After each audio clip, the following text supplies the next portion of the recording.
suis vraiment très heureuse de tous vous accueillir aussi nombreux au nom de toute l'équipe du Centre social et culturel du NUOF.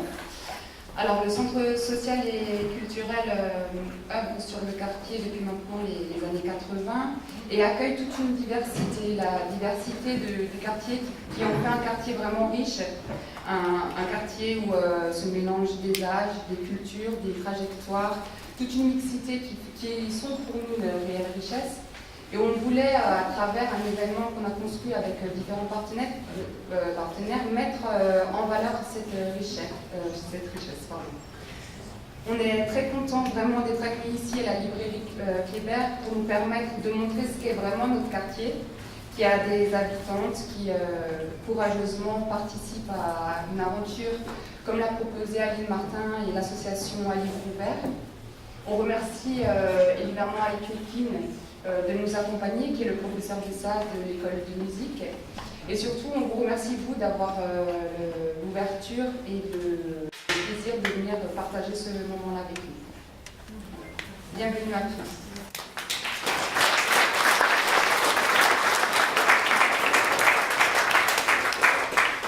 Je voulais juste, alors on m'a demandé de faire un erratum ou quelque chose parce qu'on a un livret qui va arriver. Il y a des femmes du quartier qui vont venir tout à l'heure pour vous proposer un buffet de spécialités berbères. Donc là, on a décidé pendant cette quinzaine de la diversité de mettre particulièrement en valeur la culture amazigh, parce que c'est une culture qui est millénaire et encore malheureusement trop peu connue encore de tout le monde. Et il est mentionné qu'il existe une langue kabyle, et alors qu'on parle effectivement d'une langue berbère ou d'une langue amazigh, mais qu'il n'existe pas en soi une langue kabyle propre. Voilà, c'était juste pour la petite justification. Merci.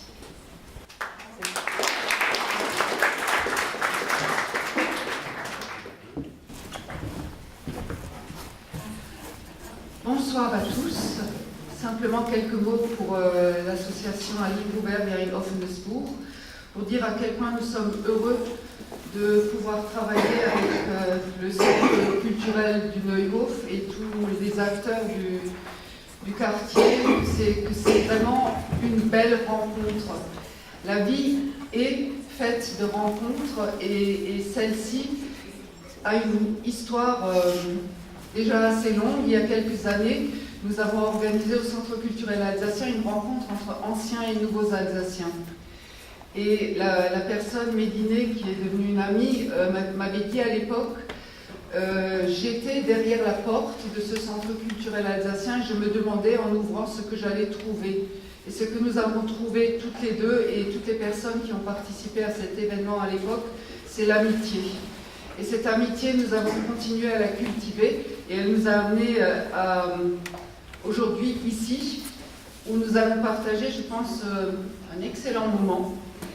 Et je voudrais remercier un certain nombre de personnes qui ont permis que ce moment ait lieu. Tout d'abord, Nourjane Amejra, donc j'espère qu'elle va arriver bientôt. Koutir, le directeur Koutir Kechab, le directeur du centre culturel du Neuhof. Jacques Schreitzer, le principal du collège Solignac, c'est l'émotion, avec qui nous espérons pouvoir pérenniser, développer tout ce que nous sommes en train d'entreprendre actuellement. Bien sûr, tous les partenaires associatifs, je risque d'oublier les noms.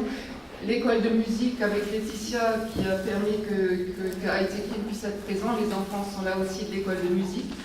Ensuite, je voudrais remercier nos partenaires qui soutiennent notre démarche À Livre Ouvert. Il y a une Offenburg depuis que nous existons. C'est l'OLCA, l'Office pour la langue et la culture d'Alsace, la région, le département, la librairie Kléber avec François Wolfermann, Eric Krips et toutes leurs équipes. Et particulièrement parmi eux, je voudrais remercier Chloé qui répondait encore à mes SMS hier soir à 21h pour l'organisation de ce moment que vous alliez vivre. Et ensuite, je voudrais simplement vous lire un petit texte d'un auteur qui s'appelle René Chiquelet, qui est quelque part le responsable du nom de notre association, qui disait Malheureusement, pour la plupart de ceux qui ont l'habitude d'une langue, les mots ont perdu leur velouté. Ce sont des mots courants. Ils s'empressent à le servir du matin au soir et l'on n'y regarde même plus. Les peuples ignorent qu'ils parlent tous la langue des fées de leur pays. Ce soir, nous essaierons de vous faire redécouvrir la langue des fées de quelques pays qui sont réunis ici. Les Alsaciens, qui sont-ils? Ils s'appellent Müller, Meyer, Schmitt, Lévy, Dupont, Pedrazzani, Rodrigo, Kaczmarek, Topchou, Mekloufi. Abou Diaf. Ils sont au pays depuis 100 ans. Depuis hier, ils y viendront demain. Les anciens Alsaciens ont repeuplé le pays après la guerre de 30 ans, venant de Suisse, Du Tyrol, de Picardie. plus tard, les Calabrais ont creusé nos canaux. Les Polonais ont extrait notre potasse. Aujourd'hui, les Maghrébins construisent nos routes. Les Turcs ravagent nos maisons. Et dans les sports, Les Africains défendent nos couleurs.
البغل وجماعة الحيوانات.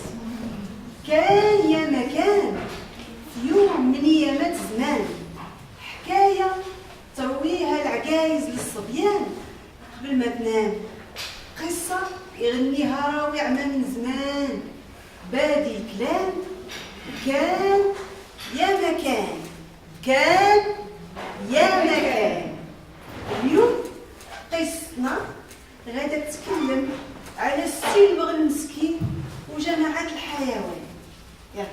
في يوم من الأيام تجمعوا الحيوانات في واحد المكان وتفاهموا بيناتهم باش يتخيلوا واحد المقلب على السي البغل، على راس البغل باش ياكلوه.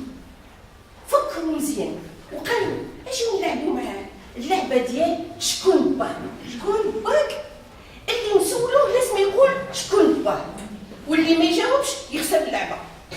ونلعبوه جميع، هما كانوا متأكدين بأن البغل هو الوحيد اللي ما يقدرش يجاوب، لأنه ما يرضاش يحشم يقول أنه باه هو الحمار، هو الوحيد اللي ما يقدرش يجاوب، وبالتالي هو اللي يخسر اللعبة وكلنا ناكلوه. بداو بالأسد. ابو الحرير شكون باك؟ أنا باه هو الأسد. طيب محمد شكون باك؟ أنا باه هو الثعلب.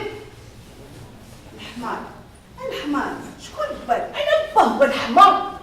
سولوا البقره. البقره شكون باك؟ باه هو العجل. والحصان سولوا حتى هو شكون باك؟ أنا الحصان. باه هو الحصان. وصلوا عند البغل وسولوا البغل شكون باك؟ انا خالي هو الحصان. بدات الحيوانات كلها تضحك. خلى واحد.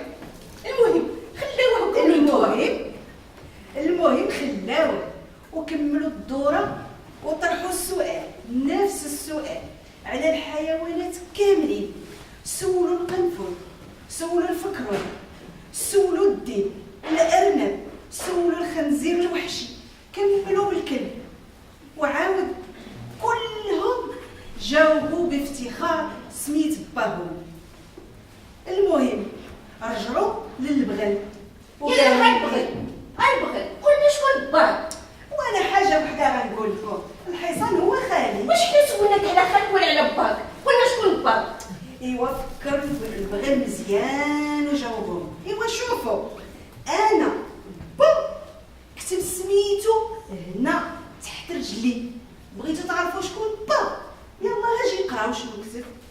الثعلب بدا يشوف من بعيد وقال للاسد اميره ولا حاليت انت عندك عين مزيانه وتقدر تقرا على الكتابه المعوجه هاديه، وزيد بزياده انا مريض من عينيا ما نقدرش نقرا، يلا انت تقرا مزيان يلا قرب وروح قلنا واش مكتوب. الاسد بدا يشوف من بعيد ويقول له البغل قرب عندي شويه باش تشوف مزيان. المهم بدا يقرب الاسد يقرب حتى ولا حداه. في هذيك الساعه البغل توكل على رجليه القداميين وضربوا بواحد الركله بالرجلين الاورانيين، جاتو الدقه على السنطيحه ديالو وهو يطيح الاسد دايخ. لما الثعلب شاف الاسد على الارض قفز عليه وبدا يفرس فيه وعضو من الزراكه ديالو وبدا ياكل فيه. دخل على الاسد وقال ياك محل هادشي علاش اتفقنا؟ جاوبو الثعلب وقال انا بالنسبه ليا اللي يطيح في الارض هو اللي ناكلو، لو كان البغل هو اللي طاح في الارض لو كان كليتو، وما دام انت اللي راك في الارض وخليني نشبع من لحمك. ايوا القصه كملات والبغل باقي واقف على رجليه وقصتي جات مع الجواد ومشات مع الواد.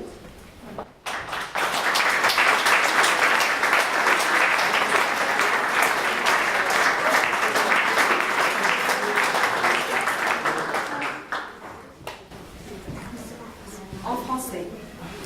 Le lion, le cheval, le mulet et l'assemblée des animaux. Un jour, tous les animaux se réunirent. Ils se dirent entre eux, imaginons une ruse contre le mulet pour le manger.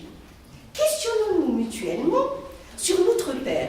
Celui qu'on interrogera devra dire qui est son père. شكون باك؟ Shkoun Bak, qui est son père. Le mulet ne le nommera pas. Pourquoi? Parce qu'il aura honte de dire que son père est l'âne. Il en aura honte. Celui qui ne nommera pas alors son père, nous le mangerons. Ils se mirent à s'interroger mutuellement et commencèrent par le lion. Oncle Aboul Harith, qui est ton père? Le lion, Ils continuèrent par le chacal. Mohamed, qui est ton père? c'est le chacal. Ils passèrent à l'âne. Shkoun Bak, C'est l'âne. puis au bœuf. Shkoun Bak, Ah ben, le taureau. puis au cheval. Qui est ton père? Le cheval. Ouais. Le cheval. Ils arrivèrent au mulet. Qui est ton père? Eh ben, le cheval est mon oncle maternel. Tous se mirent à rire. Et ils passèrent aux autres. Ils posèrent la même question à tous les autres animaux.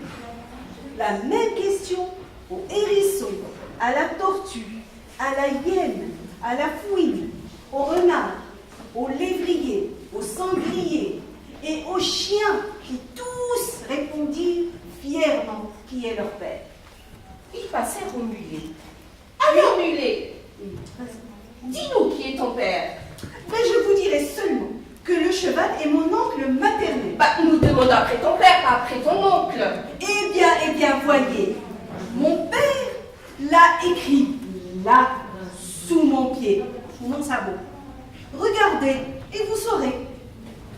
Le chacal jeta un œil de loin, puis il dit au lion, Oncle Aboul Harith, c'est à toi qui as de bons yeux. Moi, je ne vois pas bien. Et puis, cette écriture griffonnée, j'arrive pas à la lire. De plus, mes yeux me font souffrir. Je n'y vois pas bien.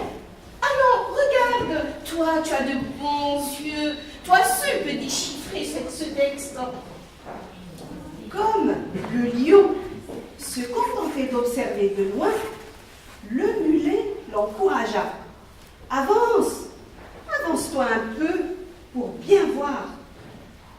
Le lion s'approcha, le mulet le laissa faire. Quand il fut tout près, le mulet se dressa sur ses pattes de devant et le frappa avec celles de derrière. Il atteignit le lion au front et le lion en tomba à la renverse. En le voyant à terre, le chacal se précipita sur lui et le saisit par la queue pour le dévorer. Le lion s'étonna. Mohamed, est-ce là ce dont nous sommes convenus? Pour moi, répondit le chacal, c'est celui qui tombe que je prends pour nourriture. Si cela avait été le mulet, je l'aurais mangé. Comme c'est toi, laisse-moi donc me rassasier de ta chair.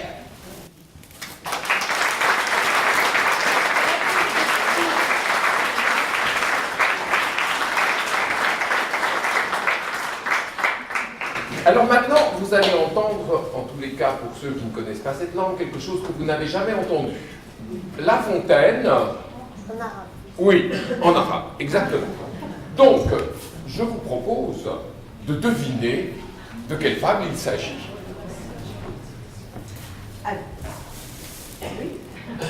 الضفدعة التي تريد أن تكون في حجم الثور. رأت ضفدعة ثورا، رأته متين البناء وهي كلها لا تزيد على حجم البيضة، فأكلها الحسد وأخذت تتمطى وتنتفخ حتى تساوي الثور في ضخامته وهي تقول: انظري يا أختي، أيكفي هذا؟ قولي أنا مع الصداع. كلا أنا الآن قد وصلت. أبدا، بلى لقد وصلت. ما أبعدك. وتمادت الهزيلة الحمقاء حتى نفقت. ينص العالم بأناس ليسوا أعقل منها. كل برجوازي يريد أن يبني مثل الأكابر، وكل أمير صغير لديه سفراء، وكل ماركيز يريد حاشيته.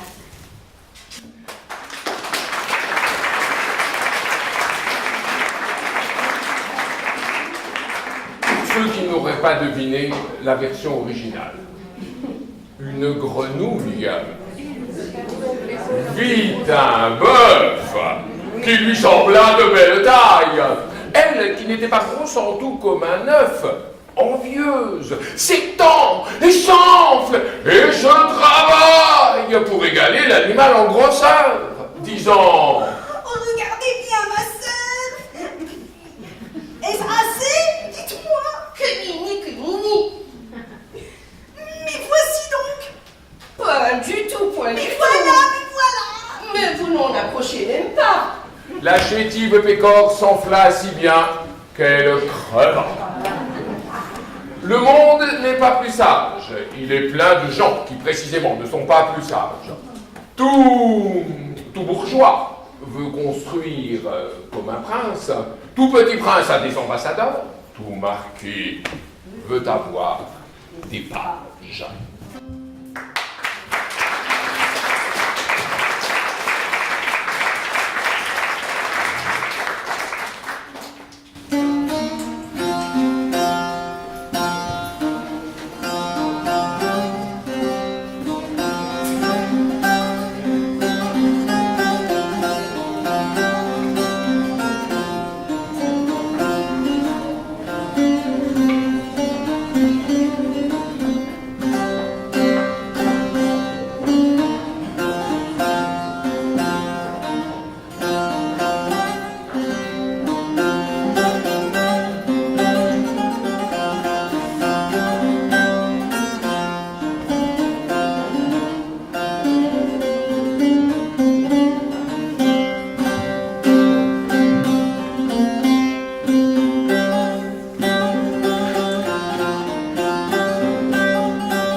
appelé Jemshab, recueillait du miel dans un arbre. Il tomba à l'intérieur du tronc et se retrouva dans la caverne de Shahmaran, le serpent à tête de femme. Il n'accepta de le laisser repartir qu'à une seule condition. Il ne parlerait jamais à personne de leur rencontre. Jemshab revint parmi les hommes et il tint parole. Mais un jour, le sultan tomba malade. Selon les médecins, il n'y avait qu'un seul remède pour le guérir, la chair de Shahmaran. Tous les hommes du pays durent venir au hammam. Il s'agissait pour les médecins de voir si l'un d'eux avait des écailles dans le dos, ce qui était la preuve qu'il avait rencontré Shahmaran. Jemshab fut alors démasqué. Il refusa d'abord de dire où se trouvait l'antre de Shahmaran. Mais sous la torture, il finit par avouer. On trouva Shahmaran et on l'emmena au palais. On la découpa et on la donna à manger au sultan qui guérit. Après la mort de Shahmaran, Jemshab prit le deuil et il resta inconsolable.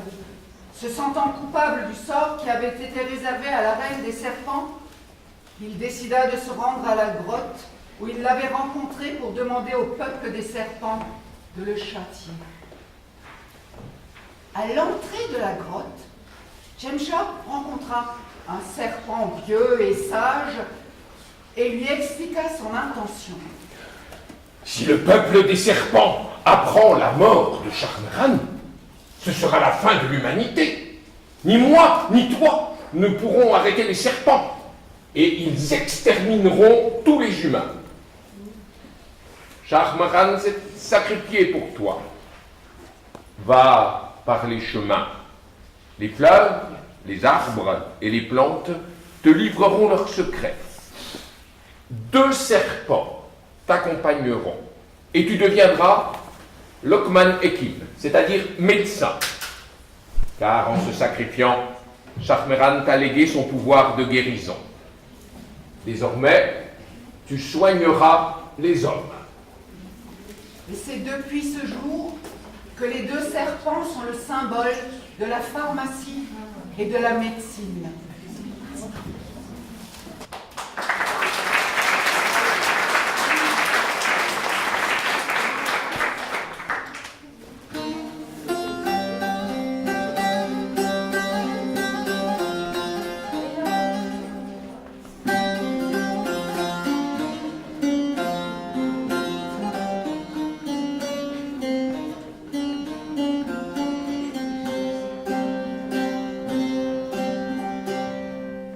Akşam olur karanlığa kalırsın, akşam olur karanlığa kalırsın, derin derin sevdalara dalarsın.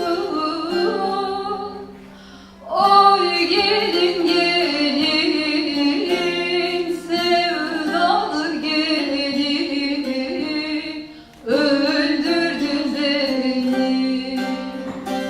Derin derin sevdalara dalarsın.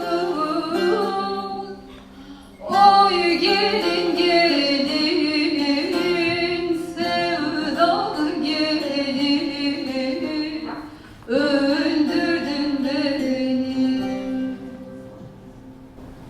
Hezar sali berbiyan, heft kat beni herzeda, şemek yaşamıştı bu yer. Navi her Şahmeran bu yer. Hatta nevi merü ve şıftır mar bu yer. Cemşab roki tere hıngıf, ışrah ki dibini, be tere. Epey çu şıftır Şahmeran'e dibini. Tıki, gotiya Şahmeran'e. Navi min Cemşab'e, gotiya Cemşab. Min kesira demmeke, gotiya Şahmeran. Epey salan hevra yaşamış buna. Roki Cemşab tere gundekhe sir dike, ağa nekhaş biyen. Dibin goşte Şahmeran'e kharsa khaş dibin. دو işkence را جمشاب شنیا شخمرانی دن دیگه ترن تینم شخمرانی من گوتو بو که بو کسی را مرا گوان نابی گوتیه شخمرانی گوشت شخمرانی با آقا خارندن دادن رنده بی جمشار جی دکن بزیر derin derin sevdalara dalarsın oy gelin gelin sevdalı gelin öldürdün beni derin derin sevdalara dalarsın oy gelin gelin sevdalı gelin öldürdün beni.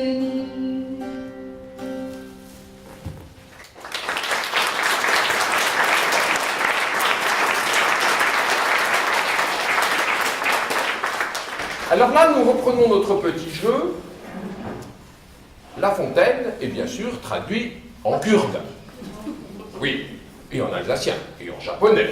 Mais ce soir, vous n'entendrez que le kurde et l'alsacien. Alors maintenant, à vous de deviner de quelle fable il s'agit. Ki daha kuvvetliyse tümü ev haklı. Ev inanmış nakın, göbü serdi ve çirokan. Bakın avve ve daha goleda, kırık bajuli da ket hat, veliyek üyemi had geldi. Hey Gutiye, te ki kavamı bulandırmıştı ki? Oy ağabey, kersmek eve, sirraz bakıma, tülümün biz bayan turi. Tabay nizanım, bulandırmıştık ya işte. Da sala paşın mara küfri kır. Az yine ben sevmedi. Sala paşın tünemim kır. Tününüyse, raytaya akıllı. Raymışı tününekli. Dara kırfyan beken. Az çizayım işte. Ekina vada bu. Zati vaday canım men. Beseyxel kutuye eva. Az nahabıta işan dedim. Ver bu şıftır. Belki de ben avolmin daha böyle bir şey.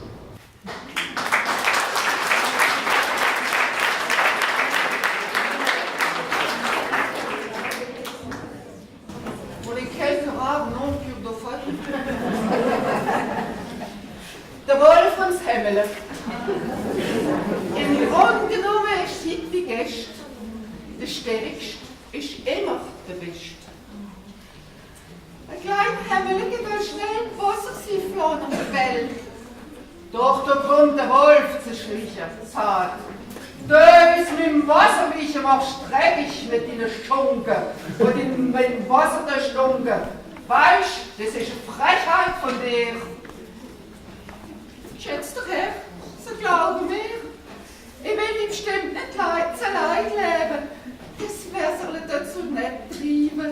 Jetzt Spörle verschwimmt so schnell und ist gleich drauf schon wieder hell. Regert's doch. Und das letzte Jahr bist du über mich losgezogen. Ich weiß, es ist wahr. Bin ja noch nicht lang auf der Welt. Das letzte Woche hat mich die Mama noch gestillt. Die noch still, du kleines Löder. Bist du uns nicht gesehen? So ist es deinen Brüder. Ich hab dir Brüder. Sag's mir drauf. So ist es halt anders schon. Jetzt will ich dir mal nichts erzählen. Weißt du, wie es uns Delf geht? Und ich damit ihre Hände. Wir leben in Angst, Stunde für Stunde. Das bezahlst du mir jetzt ganz gewiss. Ach, schnappt das Hemmele mit einem Biss, schleppt's das Ende in den Wald. Stark bist du noch mit Gewalt.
Non, c'est d'abord nous. Mais restez là, c'est très bien. Conte turc. Nasreddin Hoxha et son âne. Nasreddin Hoxha n'avait plus rien à vendre dans sa maison. Il décida, la mort dans l'âme, de vendre son âne qui était pourtant son plus fidèle ami. En hésitant, il alla lui annoncer sa décision. Bien sûr, cette nouvelle n'enchanta pas du tout l'âne.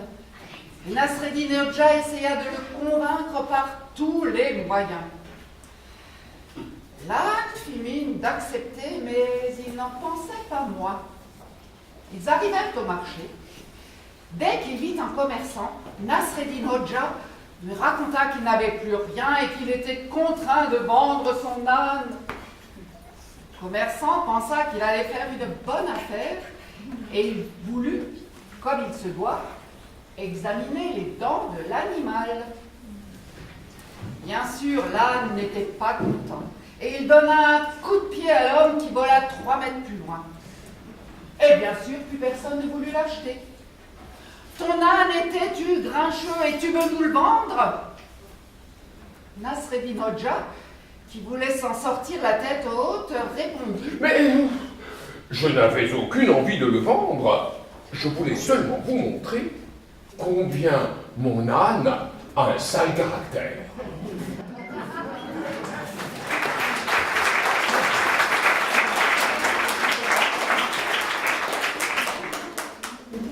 Nasreddin Hoca ve eşeği.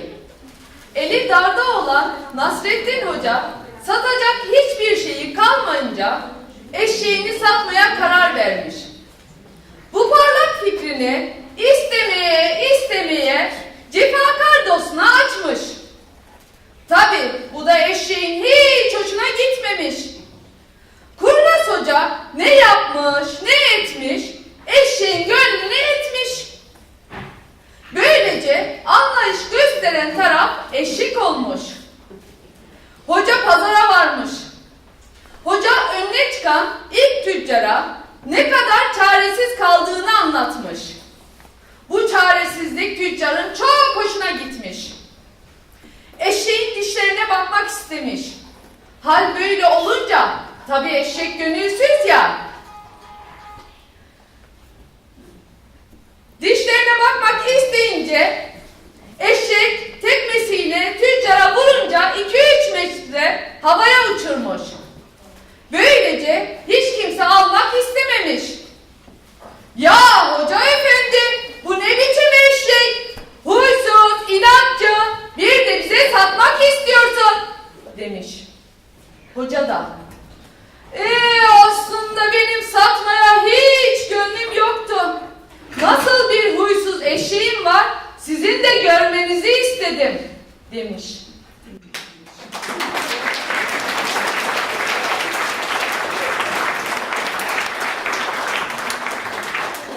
Donc, vous avez eu la grenouille qui veut se faire aussi grosse que le bœuf, vous avez eu le loup et l'agneau, et maintenant, vous allez avoir, d'abord en alsacien, et ensuite en turc, la cigale et la fourmi.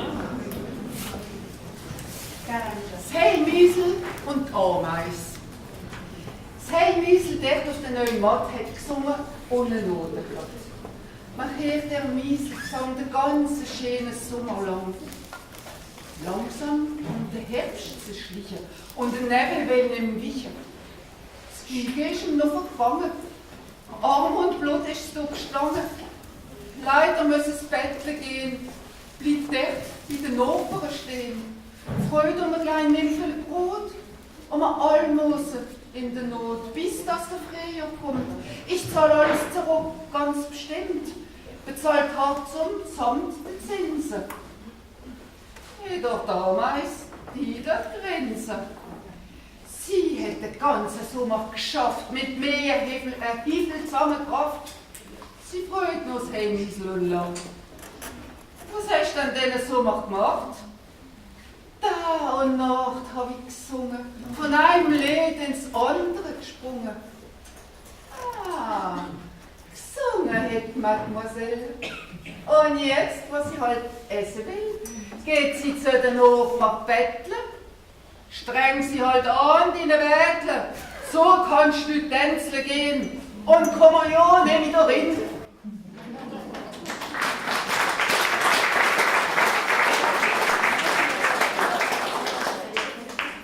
Ağustos böceği ile karınca. Evvel zaman içinde, kalbur zaman içinde.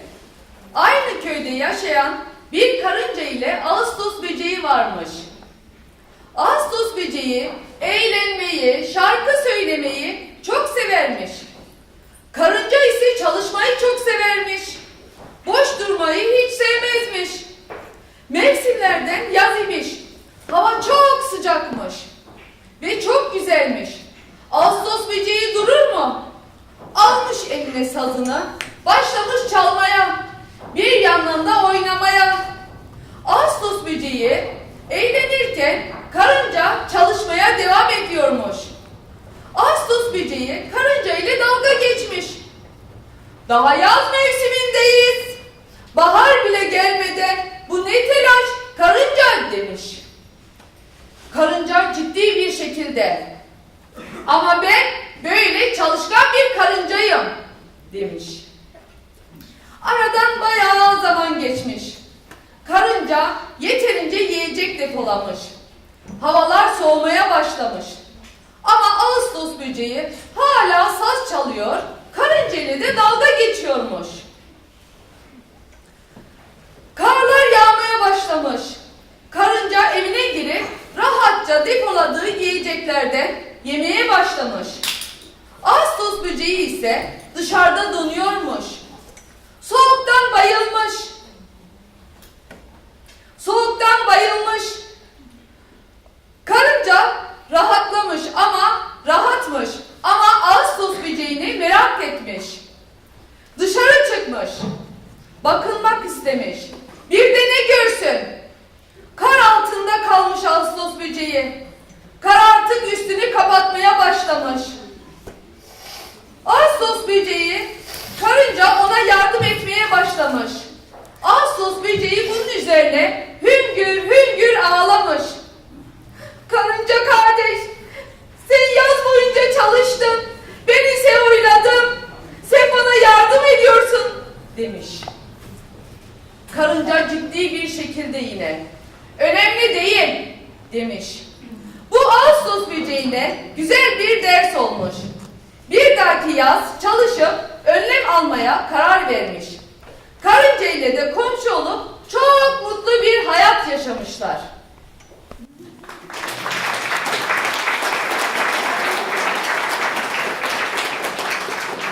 Vous avez remarqué que la version turque est extrêmement longue. Ouais.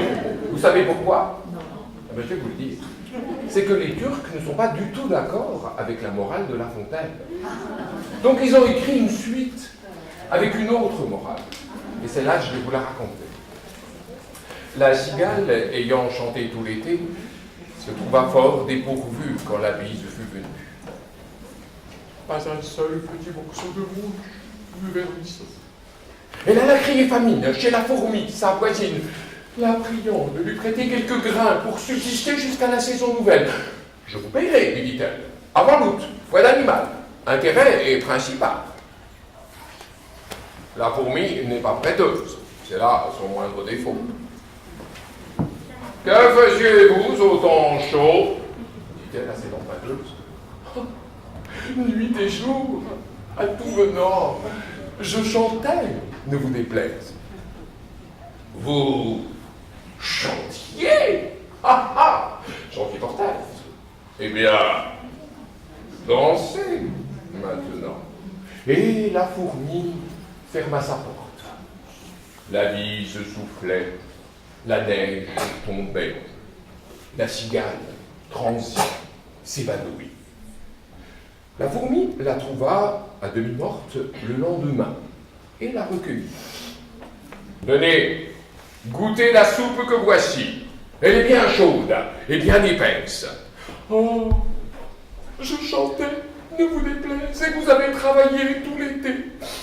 Je vous rends mille grâces, dame fourmi. » La cigale retint la leçon et le prit de bonnes résolutions. « L'été prochain, je travaillerai. Moi aussi. je ferai des provisions. Et voilà comment la cigale et la fourmi, d'abord voisines, devinrent amies. Le saviez-vous? Elles vivent en Turquie.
En français, le chat et la souris.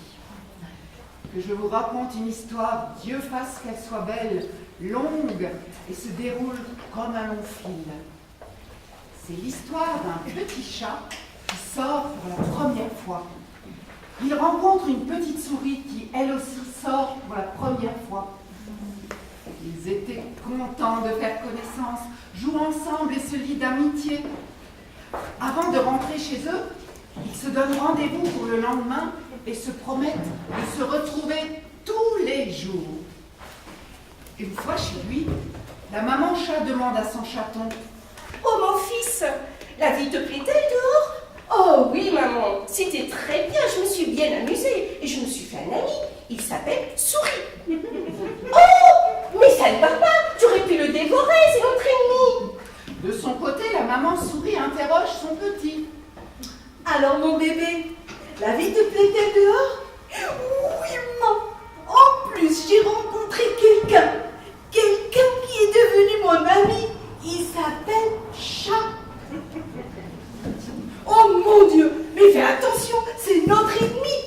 Mais il va te dévorer. Le lendemain, à l'aube, le chaton va pour appeler la souris. Mais avec une idée diabolique derrière la tête. Mon ami la souris, je suis là comme convenu. Tu veux pas sortir jouer? La petite souris, comprenant bien le stratagème, lui répondit. Tu sais, Chat, ma mère m'a dit tout ce que ta mère t'a dit. Ainsi, les petits naissent purs. Ce sont les adultes qui leur inculquent la haine. Et chaque génération la transmet à la suivante.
Ma langue.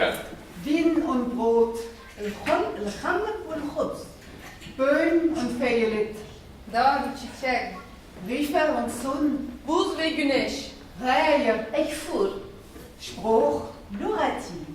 Fleisch und Blöd, can ve hün, Hoch und Hüt, deri ve saç, Hand und Füsch, الفستق Leber, La vie. Spruch, zaman men, Drehbank, iş yeri, Krämerladen, فحنوت, Wirtschaft, L'auberge. Rewe, داليا. Spruch, benim dilim, Kindeich, سبوع, Hochzeitsems, Le festin de noces. Lichteems, طعام الدفينة. Zij, خير Spruch, مساوينا du und ich Toi et moi, und er und sie هو وهي und mir, ليجيام mir Olli. Biz herkes. Heute Main dans la main, et chez nous, c'est être.